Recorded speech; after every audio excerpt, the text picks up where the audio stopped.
In episode 39, the Romans invaded Tuscany, marking the beginning of the Third Italo-Roman War.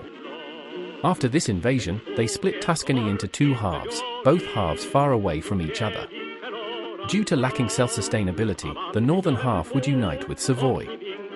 The Square Pact would send an ultimatum to the rump Tuscan state, demanding they paid an insane amount of money for violating the post of WW2 treaty, which banned Tuscany and Savoy from reuniting. This would bankrupt the nation and result in its collapse and partition. The world was outraged at both Rome and the Old Empire for this injustice, but they were ignored. In episode 42, the Romans would start the fourth and final Italo-Roman War, invading and annexing Savoy, forever ending the legacy of the Italian Union. But don't get down, you 600 Italians and the rest of you who haven't subscribed. History is forever changed as the Russians come to the aid of Italy in its darkest hour. The Third Italo-Roman War could not have been won by the Italians, so this video will focus on the Fourth Italo-Roman War. Following the Third War, the Square Pact nations were awarded huge amounts of reparations, following the Tuscan ultimatum. The Russians were noticeably left out of these payments, despite their contributions in World War II. It is because of this that Russia began to explore the possibility of allying Savoy to gain an ally in the Mediterranean and as an ally to distract the Romans with. It is because of this that Russia sends equipment and soldiers to Savoy. The Old Empire learns of the Russian activities in Savoy and urges Rome to invade. The Fourth Italo-Roman War becomes a repeat of the Mexican War, as the Old Empire and Russia send troops to the front but do not declare war on each other directly. Noticeably, China is absent from this proxy war as they have no clear side to support. To even the odds, Russia forces their Austrian puppet to declare war on Rome, opening a new front. 3 years go by without many changes.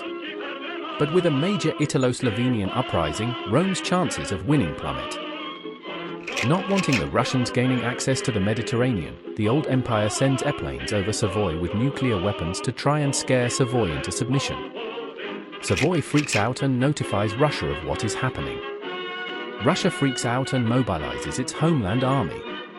China offers to mediate peace, and this is accepted by all sides. In the end, Austria gains a little bit of land, but Slovenia and Tuscany are given independence.